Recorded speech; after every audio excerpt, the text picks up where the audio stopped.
Hello, everyone. All right, good day. And yep, I bet mom staff already introduced me to everyone, but yeah, hi. I am Kenneth A. Legaspi. I am a DevOps engineer, and I'll be talking about my experience with a series of seminars, the subject that we have, or yeah. So let's proceed. Yep. Let me introduce myself. So I am Kenneth A. Legaspi. Uh, I graduated as cum laude with a Bachelor of Science in Computer Science, major in software development. So I am a Bataan Peninsula State University alumnus, a Microsoft Learn Student Ambassador alumnus, an 8-time Dean's Lister, 3-time top 30 scholar per municipality, OWA EDSP Scholarship Grantee, Scholar ng Bataan Grantee, and Youth Innovation Prize awardee. And recent achievements, I have the recently I passed the AWS Cloud Practitioner examination, as well as I got the Cisco certified uh, s- in cyber security. And aside from those, I also have various certifications ranging from Microsoft Learn, Microsoft Certified, Azure Fundamentals, Microsoft 365.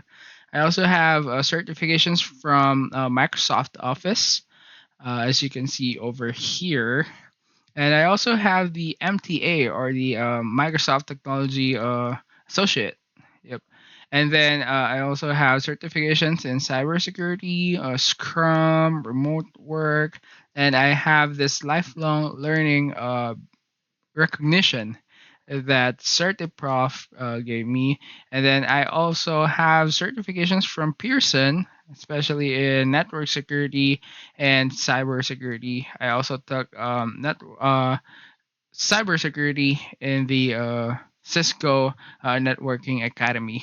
I also have certifications from Skillfront. So I have the Information Security Associate certification and bunch of other certifications too from them. Yep.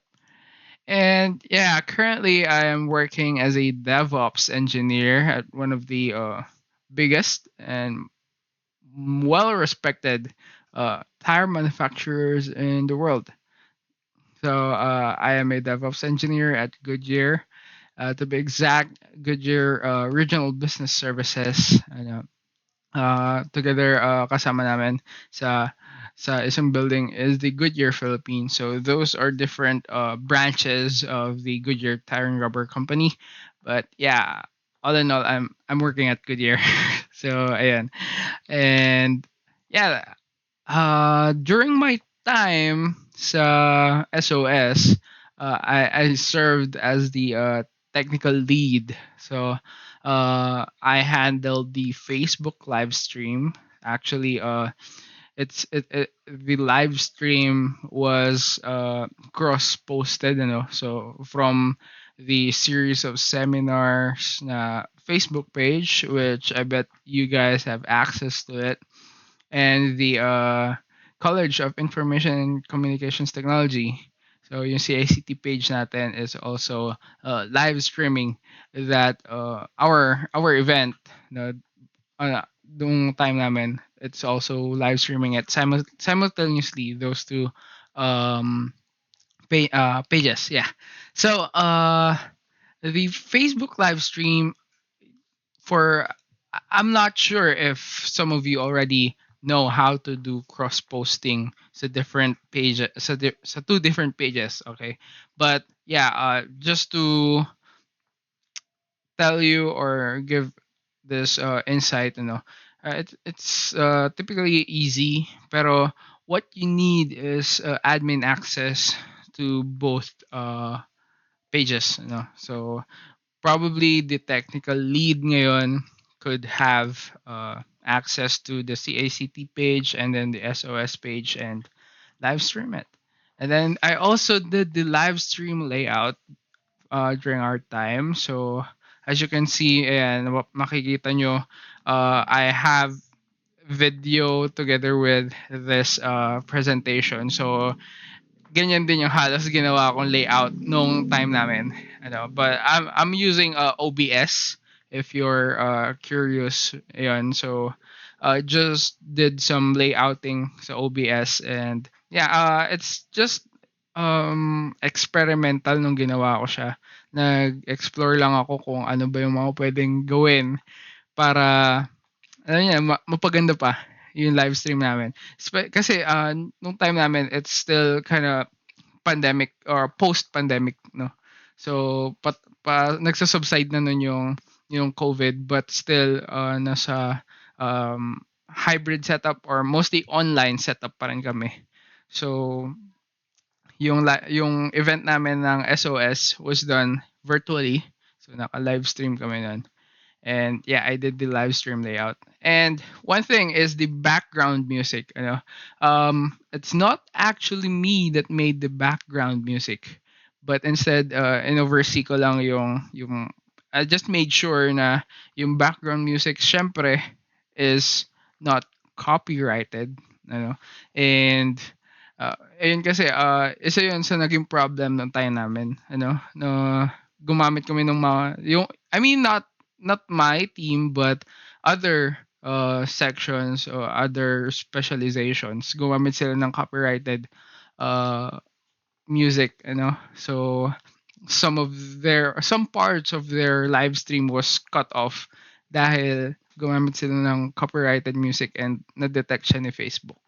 So as much as possible, find, let's say, royalty free na music.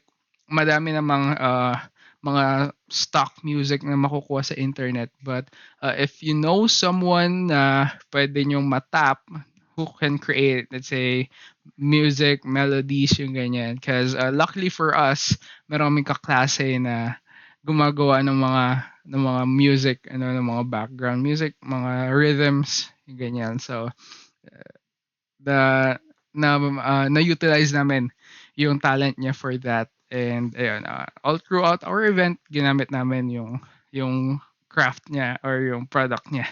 So ayun. And then I also did the presentation, so for our team, ako yung nag-handle ng mga presentations, like sino ba yung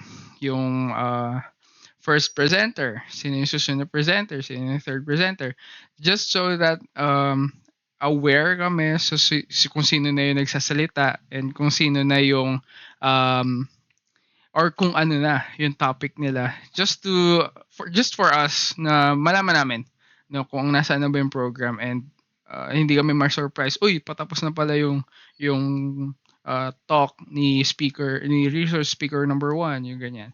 So I also handled that. And other involvements, yeah, I also did some sponsorship negotiations, and also did the token and prices delivery. So with sponsorship negotiations, and what I can really say with this one is that it it helped me na magkaroon ng insight on how to negotiate with, people outside of your circle, so syempre, when you're asking for sponsorship, hindi lang naman regular um employees yung kakausapin mo. Mostly it would be managers or even the business owner itself.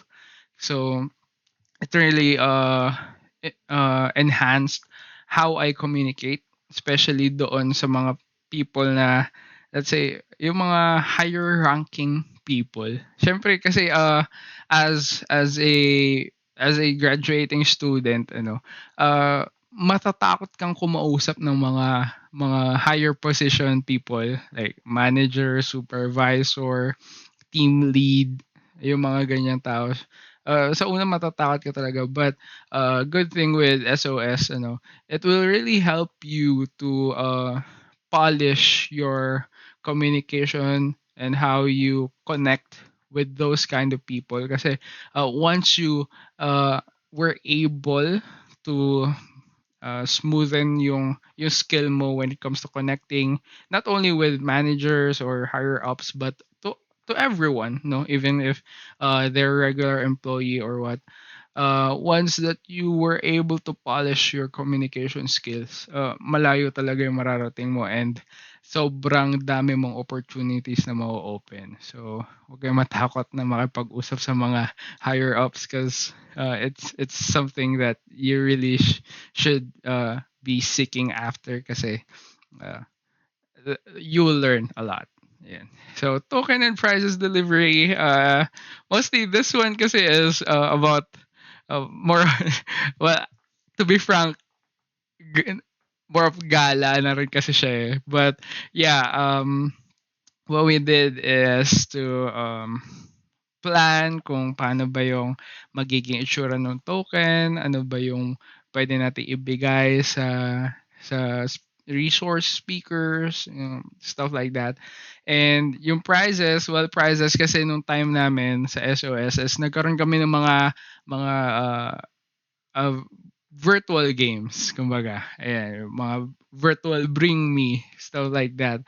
And yeah, it made the event extra enjoyable, and also na you gave like more involvement doon sa attendees nyo. Hindi lang sila yung nakaharap sa screen nanonood. So you're having this some kind of interaction with them. Ano. So ayan, with ayan, delivery, it's more of gala na talaga. But yeah, it also, aside from gala, it also promotes camaraderie between your classmates, your team, or even for us kasi nung time namin, kami ng SD and ND. I'm from SD, and then yung ND nag nagsanib puwersa kami to do our SOS ano. So nung time kasi namin nauna yung ND, and then sa hapon naman yung SD. And ayun, what we did is ayun, nagkaroon kami ng agreement na ako na yung magha-handle ng live stream nila, and then they in exchange, one of their hosts will be imported doon sa event namin. So uh, sa time namin, it was Sir Thomas Nyos or Thomas Sanchez, and actually Miss Lovely Adriano. So ayun, sila yung naging host nung time namin, and yeah, it was really fun. Ayan, so moving on. Recipe, ano nga ba? Well, I call this recipe for a successful event, no? Pero it's mostly tips kung ano nga ba yung mga dapat nyong tignan or to look out for para maging successful yung event nyo, no? So, unang-una is everyone must be committed. Ano, especially yung mga magpepresenta or ma-appoint na officers or ng mga leads. Well, as far as or as much as possible, sana the whole section is, or the whole uh, specialization is involved doon sa event, but those na key people, they must be committed, kasi uh, especially yung overall coordinator, yung mga leads ng bawat team, like technical, yung sa program lead, yung mga ganyan. They must be committed kasi for sure sila yung magiging source nung encouragement for the rest of the team, no? And then for sure then na once that they show their commitment, everyone will follow, ano? Magkakaroon din ng commitment yung the rest ng team. So just be sure na once you say yes to a certain task, is talagang gagawin mo siya with full commitment, na hindi yung okay na yan, yung ganyan, na hindi yung okay na yan, sige, tama na yan, yung ganyan. Nakuha na natin yung goal, tama na yan, yung ganyan. What I'm saying is that with with giving that commitment, hindi lang dapat uh, to the point na kung ano lang yung pinapagawa sa inyo, but to, you know, step up a bit kung ano ba talaga yung goal nyo. Like, for example, just a live stream, they say mag-live stream ka, but what you should do is when let's say you're committed, in my perspective, if you're really committed, aside from live streaming, you will also do the layout. You will try to generate ideas kung paano mo mapapaganda pa yung live stream, something like that. So that kind of commitment will really help uh, the event become successful, you know. And then the goal, yun nga, sabi ko nga, the goal is to make the event successful, ano. So dapat the entire section, yun yung goal, no? Maging successful yung event. Hindi yung matapos lang yung event. Dapat gawin nyo siyang successful na, oh wow, this batch, ang ganda ng SOS nila. It should be like the standard for for the following batch, yung ganyan. So, uh, once that your goal is to make it really successful, everything is gonna be like kayo na yung magiging standard, something like that. And then be professional to everyone. Kahit na inis ka na sa isang team member mo, make sure na you still communicate with him. Ano, make sure na you still try to understand kung bakit hindi siya, let's say, nagpa-participate, kung bakit hindi siya nakikipag-communicate. Especially para sa mga leaders natin dyan. Uh, that is, that should be one of your parang characteristic, once you are the lead, na understand kung ano ba yung situation ng bawat team members mo. Why aren't they participating? Bakit hindi sila nagko-communicate? Bakit ang bagal ng progress? Aalamin mo 'yon, and then you try to understand and try to empathize, kung ano ba yung situation nila. And then you guys, hindi lang ikaw as a leader ang mag-iisip na ano ba yung pwede natin gawin, but in what you should do is to involve your whole team, ano, kasi uh, this will be talked about sa susunod kong point, but yeah, once that the whole team is involved, mas magiging tied kayo with each other, and mas magkakaroon kayo ng ease of communication, and communication is really the key to a working team, ano. So, and ayun nga, my second point would be uh listen to every suggestion, hindi porket ikaw na yung team lead is that tama na lagi yung ideas mo. You should listen to every suggestion dahil you have different perspectives, 'di ba? And once you have this set of ideas, so why not uh, combine it, and most likely may ma-generate kayo na better idea, and that will result to a successful event, 'di ba? And also hindi lang naman successful event, but this feeling of acceptance, or alam niyo yun, parang feel mo na kabilang ka talaga sa team mo kasi pinapakinggan ka, and yung suggestions mo is being taken into account, yung ganyan.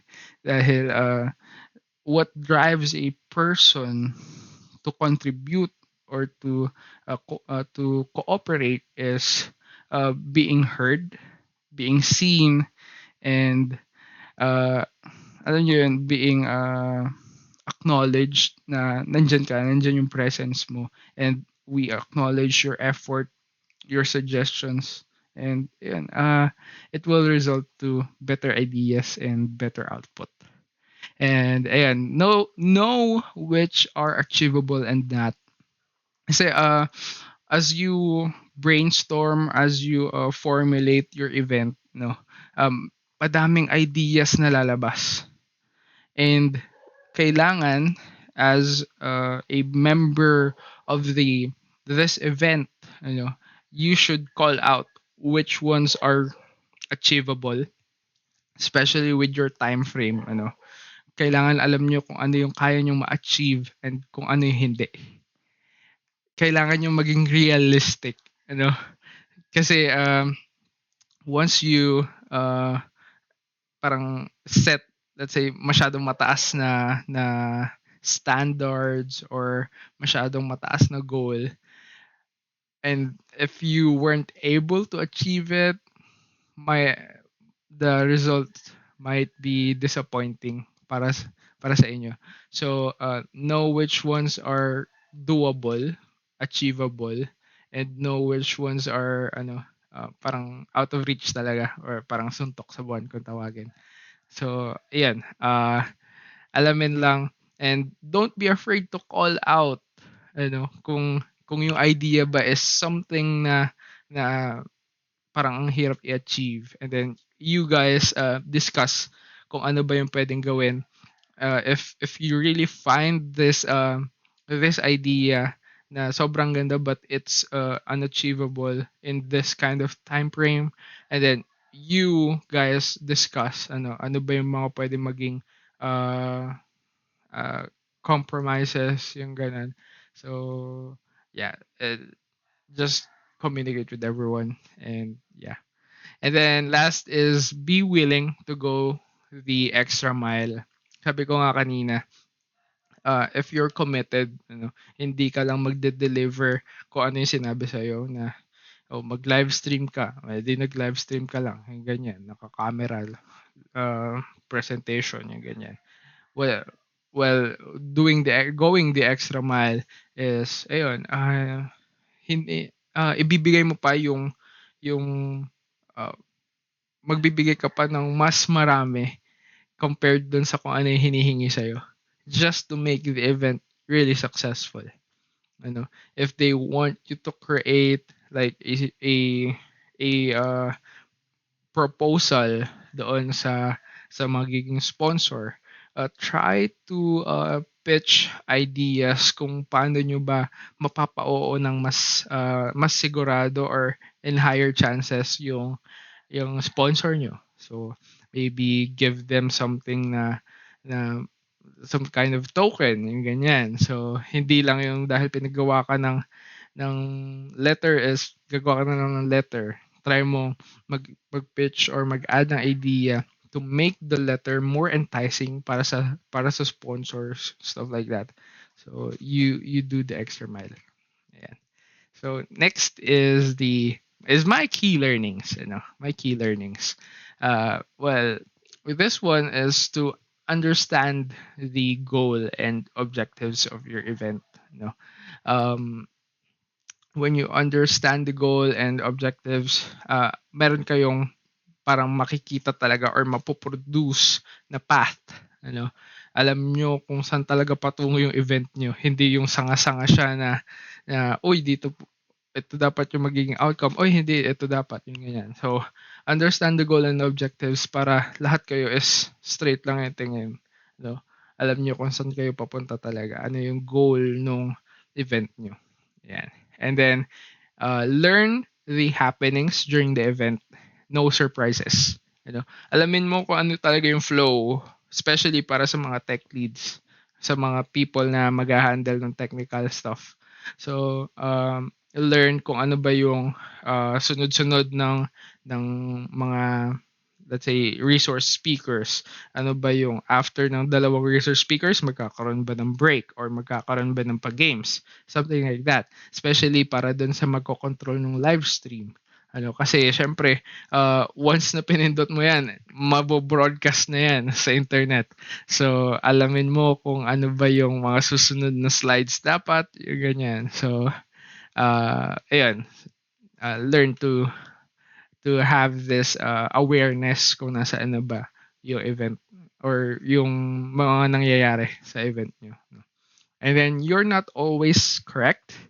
learn to listen, sabi ko nga, uh, listen sa suggestions, and ganyan. I mean, if you believe na yung idea mo is really great, and then pitch it, but still listen doon sa mga kasama mo. Because your idea and the other people's idea, if kaya niya pagsamahin into one great idea, so why not, diba? If your goal naman is to really make your event successful, then uh, be open, sa mga changes dun sa idea mo, and just alam mo yun, be willing to do some compromise. Kaya yan. And then be transparent. Admit if you cannot do something. Syempre, some of you guys, kapag binigyan ng task, oo lang ng oo, di ba? So, I mean, hindi naman tayo lahat is pare-parehas ng skill level. So be transparent lang. Aminin mo kung hindi mo talaga siya kayang gawin, and uh, the rest of the team can come up with, a compromise. Kung ano ba yung pwedeng gawin aside from what they're giving you. Ganyan. So, just be just be transparent, communicate kung kaya ba or hindi. And that goes to my last point, clear communication saves everyone's time. With syempre, you have this short time frame lang eh. No? Wala naman kayong 3 months or 3 months or more para pagplanuhan yung event. So, communicate kung may nakikita ba kayo na possible hindrances doon sa event, kung may alam ba kayo na pwedeng mas mapaganda or mas magawang smooth yung event nyo. Just communicate, and uh, it will really save everyone's time. Yeah, kasi during our time, especially dun sa team namin sa tech, talagang uh, sinisigurado ko na they are communicating with everyone clearly. Na if you cannot do this, then sabihin mo, we will not judge you, and we will accept we will do compromises, no? We will compromise kung ano ba yung mga dapat na maging changes doon sa task para ma-achieve pa rin natin yung end goal. So, ayan siya. And then lastly is avoid copyrighted content. You know? Kasi ayun nga, sabi ko kanina, if you use copyrighted content, madedetect talaga siya ng Facebook.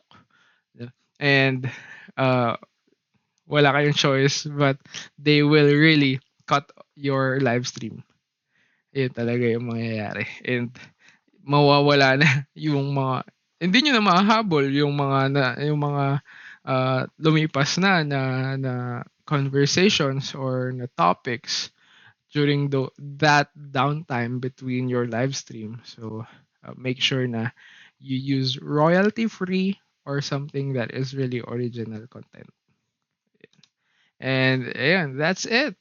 Yeah, thank you for listening, and sayang lang hindi ko kayo makita right now, but yeah, congratulations agad, and I really hope na may natutunan kayo from me, and also sana makita ko kayo in person someday, and if ever na your SOS is matuloy this year, please do invite me, and I really want to see your uh your success, everyone.